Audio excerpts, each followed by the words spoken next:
قال يا أخي ما هم، يعني هو أخذ يبرر في طريق سحب كلامه. طبعا الإنسان قد يقول أسوأ من هذا في لحظات الغضب، يعني قد يقول بيان جبر أو غير بيان جبر في لحظات الغضب أكثر من هذا. أنا لا أريد أن أدين بيان جبر إدانة تامة، لكن هذا الخطأ أو زلة اللسان التي صدرت عنه أصبحت في العراق سياسات ضد السنة.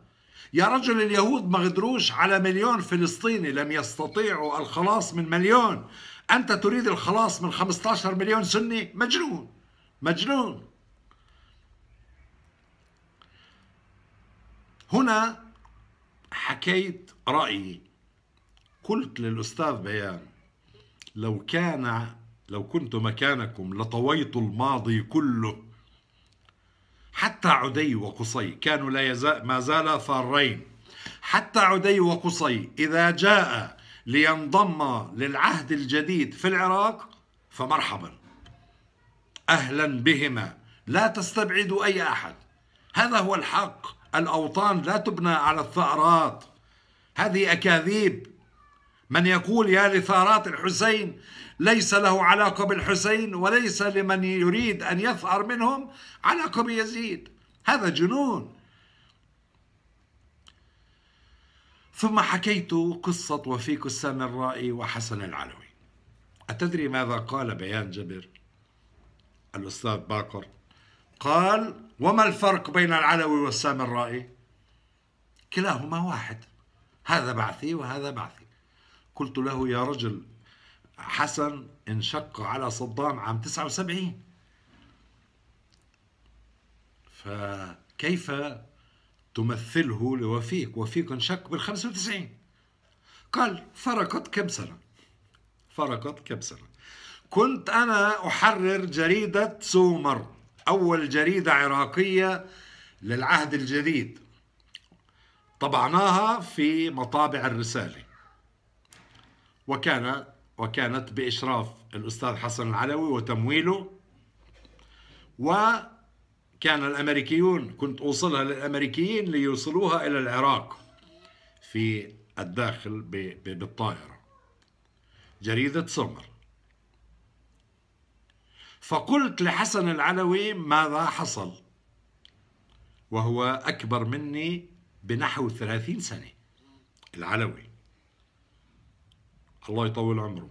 فوقف والله وقبل رأسي، قال لي: أنت أنقذتني من مسار كان الإيرانيون يغازلونه ليذهب إلى طهران، كما فعل كل الوجوه وقادة العراق، فأصبحوا مخبرين وأتباع عند الولي الفقيه الإيراني. وقبل رأسي ولم يذهب إلى طهران. ومنذ ذلك التاريخ أصبح العلوي غير مرغوب عند الإيرانيين.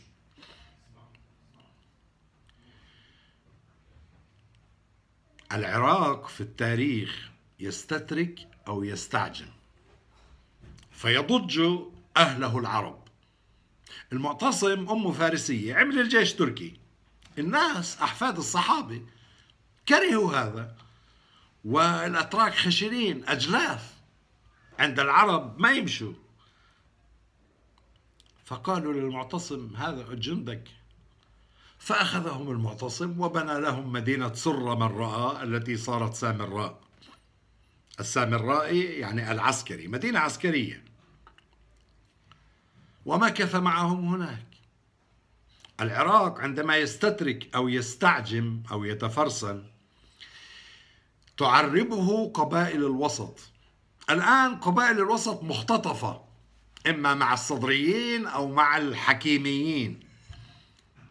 فهذا دور السعودية، دور جزيرة العرب، دور جوار العراق.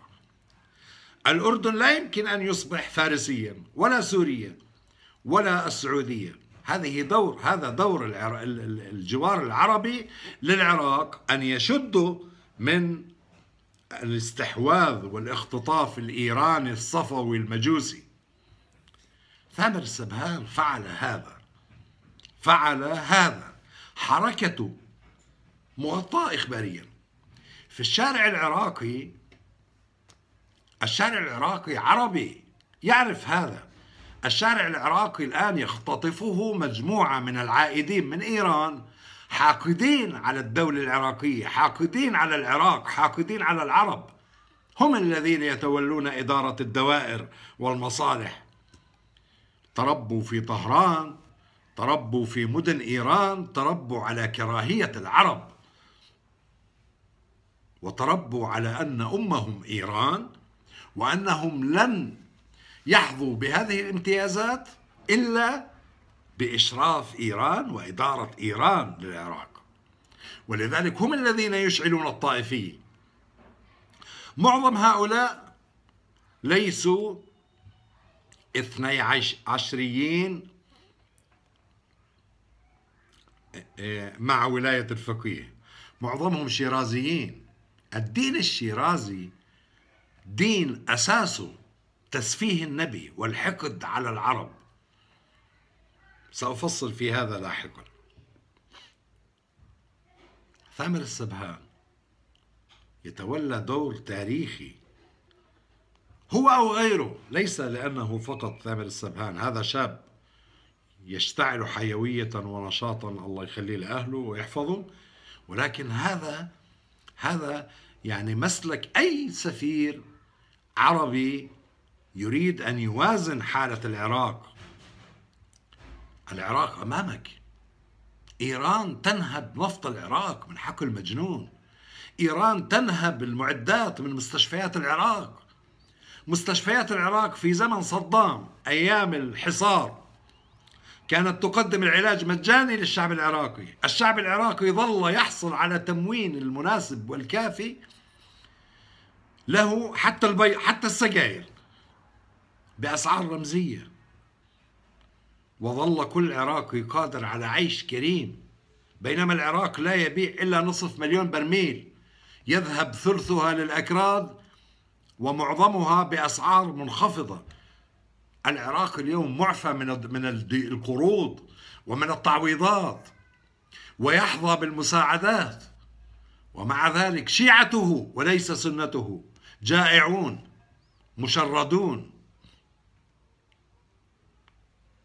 سيستبدلون السفير السبهان، ويعود السفير السبهان إلى جدة أو إلى الرياض ويتولى منصبا أكبر لأنه يستحق، ويذهب سفير آخر إلى بغداد وسيفعل الشيء ذاته. ماذا تتوقع أن يكون السفير السعودي في العراق؟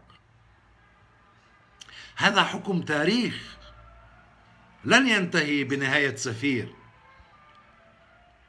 إيران تبيع الكهرباء للعراقيين، تبني محطات على حساب الحكومة العراقية من المال العراقي، وتبيع العراقي تحصل عوائد الكهرباء من الآن هذه الدول دول العالم تعيش على الكهرباء، على الاتصالات. إيران تريد الاستحواذ على هذا. إيران تنتج النفط من داخل العراق. إيران تنهب المعدات العراقية، تمنع قيام صناعة عراقية حتى يبقى العراق سوقا لمنتجاتها. إيران تستحوذ على 100 مليار دولار وديعة، قرض وديعة لحين الطلب، منح لها على أساس تسوية للمطالبات بتعويضات الحرب، إنه هاي فلوس واستثمروها وخذوها وعوائدها لكم، ولحين الطلب تعيدوها لنا. لماذا لا تعيد إيران الأموال هذه للعراق؟ أموال الأضرحة التي يلقيها الفقراء وأموال الخمس تقدر ب17 مليار دولار تذهب إلى إيران. هذه نهب للعراق، سرقة للعراق. السلام عليكم ورحمة الله وبركاته.